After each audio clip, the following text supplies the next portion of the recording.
Hello and welcome to the Congo Hour. I want to thank you so much for watching. This evening, Wayna is not here. She has the night off. I'm not sure what she's doing. She just calls me last minute and says usually she just sends me a text and says she's not coming. She won't even call me and tell me she's not even coming on. But nevertheless, the show must go on. So we're going to have our funeral announcements towards the end of the show. We'll have some community news.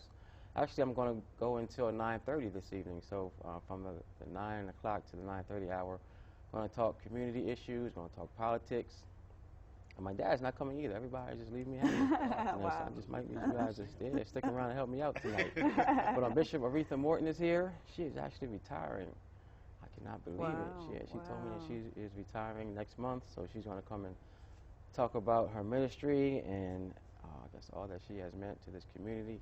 I asked her if she was going to have a party, but she said no. She is going to have a celebration, I think, on the 28th of October. So I know everyone will want to be a part of that. She has just been a pillar in our community. And I'm sure she will continue to be one. Yeah. She's just one of those people where I'm sure she's not going to go away. But she's it's an awesome story because she's handing the church over to her son. Amen. Yeah, what more could she ask for? So she's going to come and talk about that.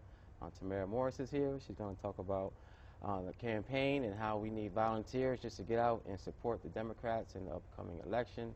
So she'll come and talk about that and some of her responsibilities that she is taking on down at the riverfront. But first, we have some old friends. I know you guys aren't old. We have been friends a long time. Amen. We have been friends a long time, and they're going to come and talk about their church. Mr. Richard Blackwell is here. He's an officer in the church. And Pastor Karen Washington is here. So they're going to come on and just talk about what's going on in their ministry. We're going to have a couple of giveaways also. So please stay tuned, and we'll see what you can win during the show. Welcome. Thank you. Thank you for having us. Thanks for coming. Appreciate it. Yeah, it has been a long time. Appreciate being here. All right. So what's going on? I guess first introduce yourselves and tell us the name of the church. Well, Reverend Karen Washington, the pastor of New Elizabeth AME Church. Okay. We're in Newark, Delaware. All right. Formerly Elizabeth AME Church. We are an emerging church in Newark, Delaware. Okay. We've come a long way. I just celebrated my 5th pastoral anniversary. Amen. And we've gone from, I guess, about 5 members when I first got there to a little over 100 members. Oh, wow. And so we've been doing some great things there in the community, and we're just looking to be that beacon of light within the community that we're in. And so we're happy to be here. And Richard is an officer in the church and one of my right hands. Where is the church? What's the address? The church is in Pincata Corporate Center, 250 Corporate Boulevard in Newark, Delaware, right off of 896. Yeah, and so we have members from Middletown to Newark to Bear area and Newcastle. And so we're serving that community. We have currently we're worshiping there in the Pincata Center, but we have a great vision. Our thing is reaching and reclaiming and transforming lives, and pretty much you know how things are going on now and with our youth and our young adults and people lost, and we're just reclaiming it and really want to be that church that makes a difference within our community. Every church has their niche, and we're a family-oriented church. We have ministries for our children and our youth. We have a great choir. We've come a long way from no choir to a few choirs, and so God has blessed us. And you know our vision is we're going to be building an empowerment center. We're designing now, and so prayerfully within 4 years we'll have another edifice with an empowerment center. And the empowerment center is really to equip and empower people of all ages with the necessary tools to live a successful life. So we're about empowerment. We're not the typical, everybody says, AME church? Ain't nothing going on in AME church, but we want you to know that we praise the Lord down there at New Elizabeth, and people affectionately know us as the church where heaven and earth meet, and that's pretty much because the Spirit of God is in that place, and God has been doing some miraculous things. So tell me your journey. How'd you get to be a pastor? Wow. Formerly, I actually was on the ministerial staff at Bethel AME Church right here in Wilmington. Pastor Beeman is my spiritual father. And so I came up, I'm originally from Bermuda, the island of Bermuda, and I came up through the marriage. And we began going to church here in Wilmington under Pastor Beeman's. And I've been raised in the church all my life in Bermuda, and that call came a few years after I got married, and I heeded to the call and not necessarily thought I'd be pastoring, but knew that I had a major call on my life for ministry. And as I finished seminary, as it got closer, I just heard that call very clearly, call to preach, and not only to preach, but to pastor.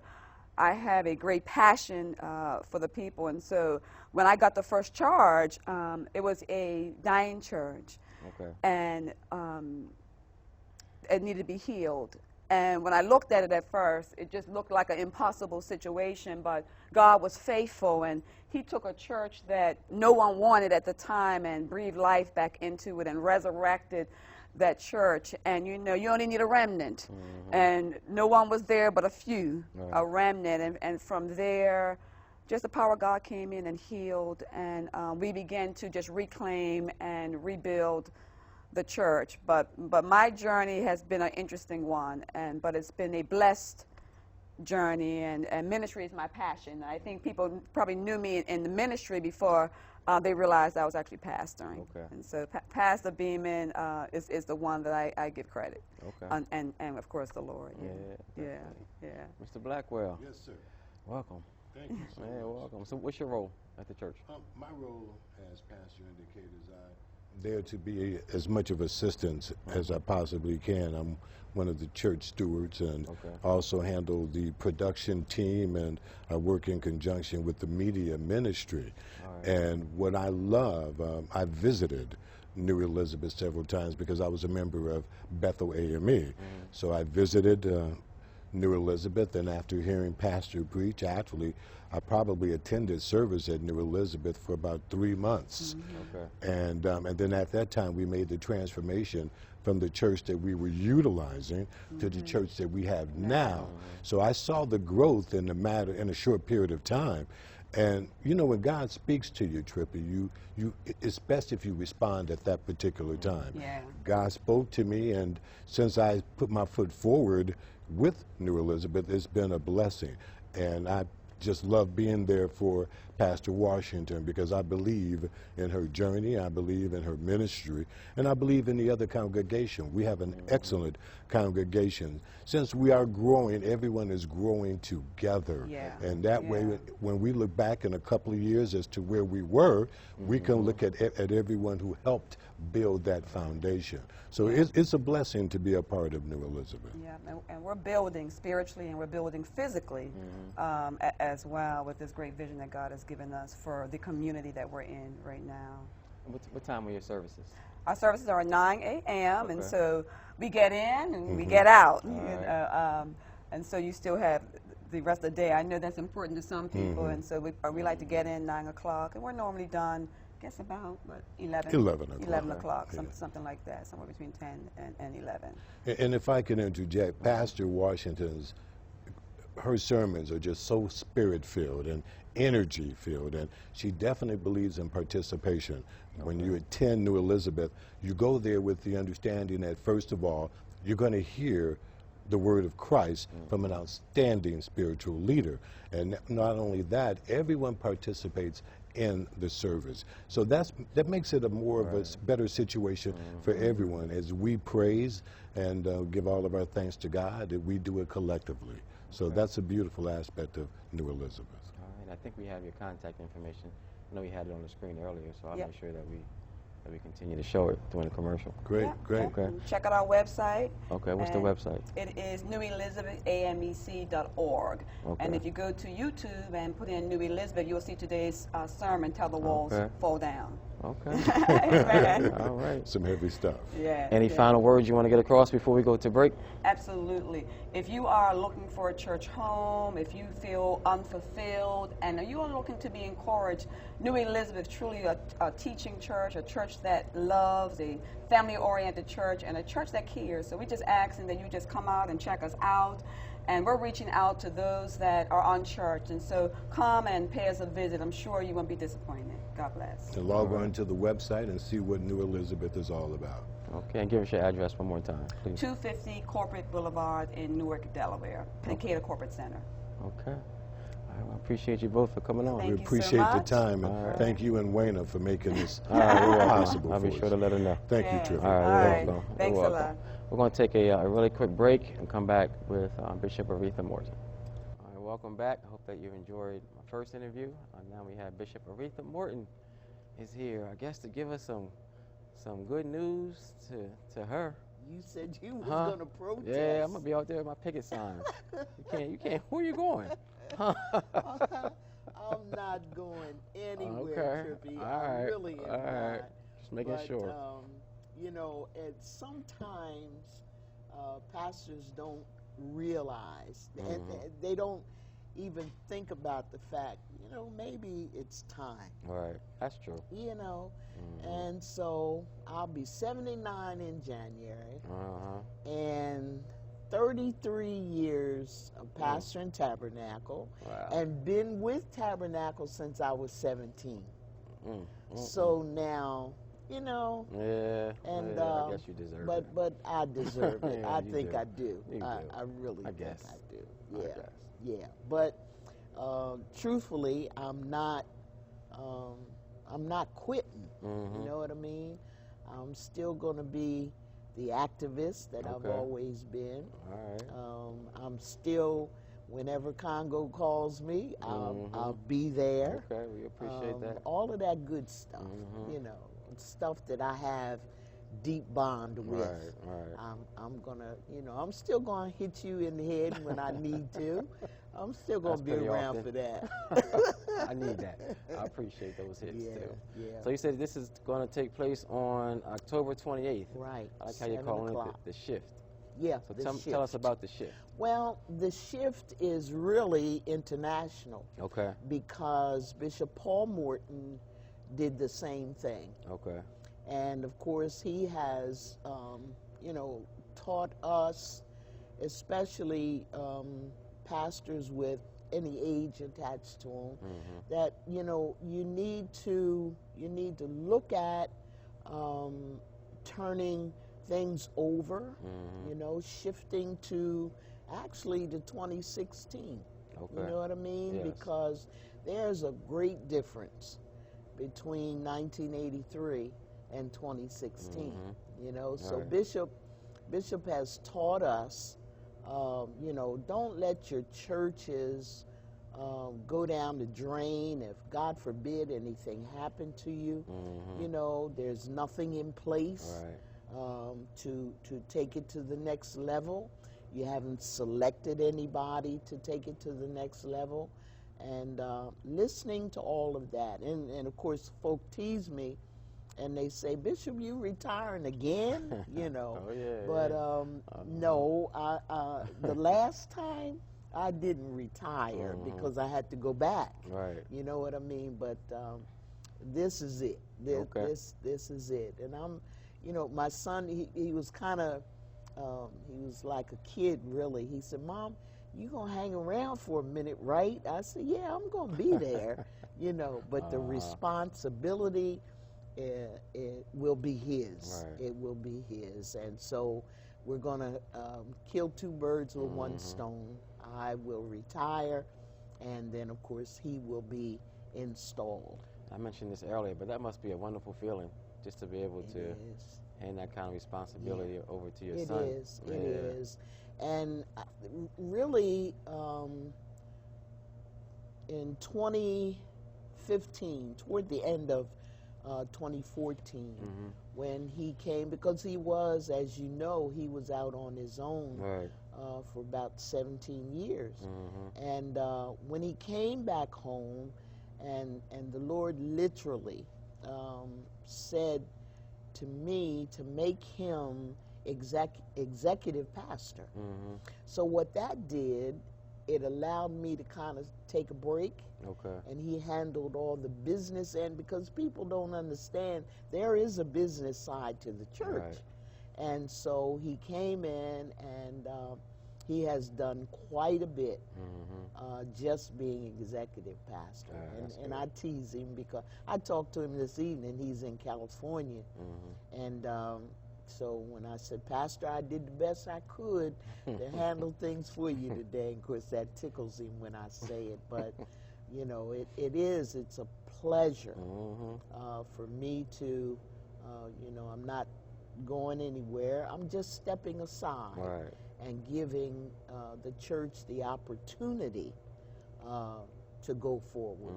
You know, sometimes we can hold things up and hold things back. That's good you realize that. Yeah, I realized that, you know, and I, you know, there was a pastor that asked me about 3 weeks ago. He said, if I call you, will you talk to me? And kind of, he said, because I'm thinking about retiring, but I see how smooth it has been with your transition. And so the shift is, and I preached it a couple Sundays ago, the shift is now. It's already taken place, you know, and October 28th will just be the celebration. Yeah, I know it must be a good feeling too to know not only that you're handing it over to your son, but that he has that same passion, like as you do, like for the community and politically, and it's just like he's just gonna fall right in stride. And my saying is to people, you know, it's another Morton coming. You know, it is, and his passion. Of course, I tease him because I say, okay, what's happened is you finally realize that you're black. So, you know, his passion is to get us to appreciate ourselves, do as best we can to, and he's going to take the church to the level where we're going to be outside. You know, you got to go outside.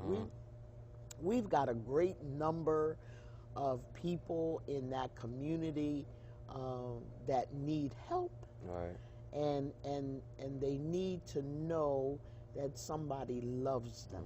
You know, it's been so simple for me to be wherever I can. You know, a lot of times, even in working with you with the funeral home, and people have often said to me, you can't die until I die because you got to preach my funeral. But, you know, just meeting people and being able, and some of them it really did come to that, you know. But even the years that I spent with you all, I mean, I couldn't have, you know, money can't buy that kind of relationship. Right, that's true. You know, that is so true. Watching you grow and to the manhood that you are, and you know, Kimmy and stuff. I mean, you can't pay for that. The money can't buy that kind of stuff. That's true. Yeah, I'm sure you have a lot of relationships throughout the city with people. Oh man, like do that. I ever? So I know the 28th is going to be an people exciting say night. to me, they'll walk up to me and they say, Bishop Morton, you don't know who I am. I say, well, tell me who you are, okay? And then it's always, you know, you preach my mom's funeral, or you preach my grandmom or whatever, and they come to the church. I think everybody in Wilmington belongs to Tabernacle. They'll come in and, you know, they feel the love because I have penned it. This is the house that love built. And so they come, they get the love, and then for whatever reason, things happen, life happens, and folk don't realize you don't leave the church when you're going through. You need to be in the church when you're going through. But some of them, and I see them, they say, Bishop, I'm coming back, but here's the funny part. They say, what time is service? I say 8 o'clock. In the morning? They can't get up. They can't get up. But the ones, I mean, we have a good, you know, 200 and some folk that get up and come up in there at 8 o'clock. Now, when Donald takes over, we might end up with 2 services. You know, because we'll have the folks that, and see, 10:30, 11 o'clock, that service is when folk, they're up, you know, they're all cleaned up, and they come on in, and you know, and folks will, I believe, folk will join at those hours, but that 8 o'clock time is, it's a struggle. You know what, Pastor, I forgot to mention, in the beginning of the show, we just want to offer our prayers and our thoughts for the for I did our fire that. department. That's why I got my hat. I had it on because I was chaplain of the fire department, and those guys are. I just have an extra place in my heart for every one of them, both male and female. And I mentioned them on my show today, and also on my marquee at the church. I have their names and rest in peace and what have you. But we're all in mourning. You were the chaplain. Right? For close to 10 years. Oh, I didn't know it was that long. Yeah. Okay. Were you the first? First female and first African American. Okay. Yeah, to be chaplain. So they're just in my heart. When I see a fire truck, I'm like a kid. Most of us are. Especially you, with that relationship that you have with so many of them. I didn't know that you were the chaplain for 10 years. Brother David Slaughter and myself, he was the Catholic chaplain, and I was the Protestant chaplain. Okay. Yeah. So I know you don't like to really talk about yourself. You're not one to really boast, but just tell us about some of your accomplishments throughout your 33 years. You know what? Out of the 33, I think my major thing is when I preached in the Garden of Gethsemane in Jerusalem. Oh, wow. I mean, that was really okay. We've been with Full Gospel 23 years, okay? And the places that I've gone, Egypt and Jerusalem and all of that, Africa and, all of that, it's just been, as I say it, an awesome journey, Elder Janesta was talking today. For the first time, she's been on television. She was on so I had her as my special guest today. But she was, reminding me of the times that I've kind of been like Mother Teresa and be able to go in the rooms and things of people that have AIDS and all that sort of thing with nothing on to protect myself, but just go. When I was in Africa, I wanted to bring all them little nappy-head babies home, And Trippy, there was a lady that whose home we visited, and dirt floor. She had a little thing to heat her food with, and the walls were dirt. She had tins, whatever, for her roof and all of that. And I'll forget how many children she had. Okay. But when we got to that house, she stood at the door. Didn't have a door, but she stood there and said, "Welcome to my home." And we have these fabulous homes and stuff, and she just living in dirt. Welcome to my home, But and of course being the chaplain, that was awesome for me, and literally being the pastor of TAB has been quite a journey. 5 generations. Wow. I've raised up in there. Yeah. Let's talk about the 28th. 28th, Bishop Paul Sylvester Morton is coming. Okay. And it's just going to be exciting because, as I said, we're killing 2 birds with 1 stone. I'm going to retire. And I told him this morning at the church, actually, this Sunday coming, the first Sunday, will be my last sermon as the senior pastor. Man. Yeah. That's hard to believe. It is hard to believe. It is. That's a good thing. It is. You deserve it. Yeah.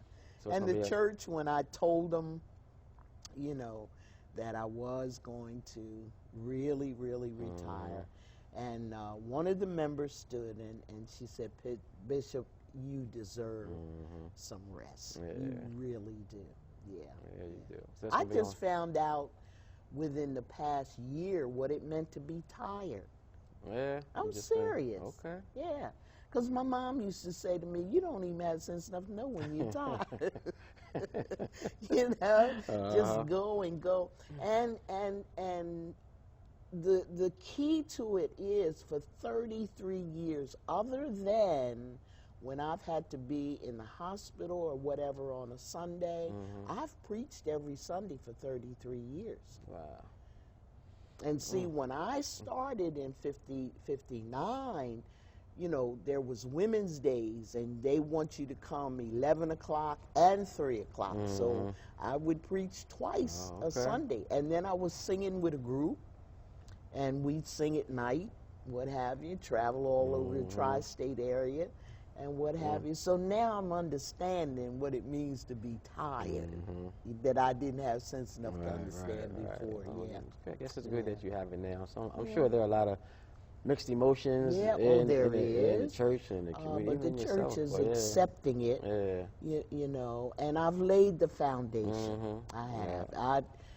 1919 is when TAB was established, and I have lasted longer than any pastor that's ever pastored the church since 1919. Wow. So I got a right to retire. Yeah, I guess for a little, I maybe don't for a couple care what years. y'all say. Maybe for a couple years. We'll find something for you to do. So 7 o'clock on a Friday. October 28th on a Friday night, 7 o'clock, and you got to come early. Yeah, definitely. You know what I mean? Yeah. Wow. Yeah. All right. Any other words you want to? No, I just thank you guys for letting me, you know, do this, and of course I said it this afternoon. I just thank Wilmington for accepting their homegirl for all these years.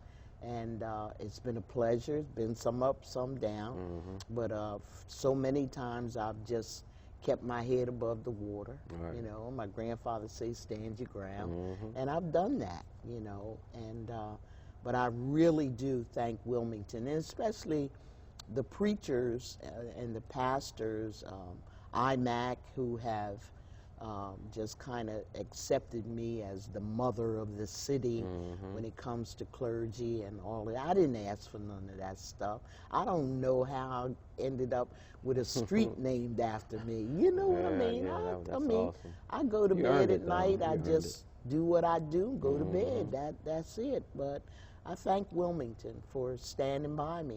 Really. All right, we thank you. Yeah. For being our leader. There it is. And I guess we thank you also for raising Eddie the way you have, so he can just fall right in stride and not miss a beat. Yeah, that's I'm sure he's going to be an awesome pastor. I mean, he already is. He's going to be right there. He was with us the other night at the police station. I mean, he's all over the place. All over the place. Yeah, that's what we need. We need people like him who are just passionate about you know the community, passionate about black people, and not afraid to you know take a stand and choose a side. You know what I can't understand?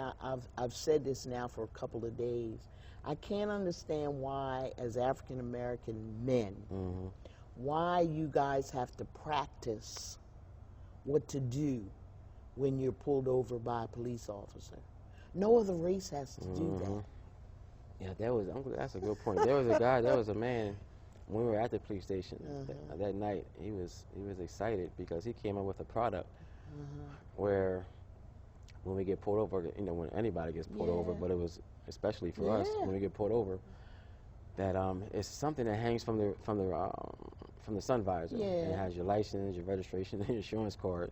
So you don't have to go fidgeting for things. You don't have to reach in your glove box. You don't have to reach in your pocket, right? To do that. Because we just never know how it's going to be taken. So he came up with a product around that. Wow. So see what I'm saying? The guy that does my nails is Korean. He don't have to go through that to find, you know, to tell me what to do if I get stopped by a police officer. Nobody else but us. It was interesting because there are black police officers when they're not in uniform who feel the same way as civilians, especially if they're out of state. That's right. I've heard it from their own mouths who are nervous. It's weird. It's weird. It's weird. Yeah, so it is. you have to come on so we can talk about that. Come on another time so we I can will. All you got to do, see, I'm going to be free. Okay, so yeah, all so you I got got to you do now. is send for me. Okay. All right. Thanks a lot. All right, you're welcome. All right. Thank you, and we love you, and we'll see you on the 28th. All right. Okay. All right.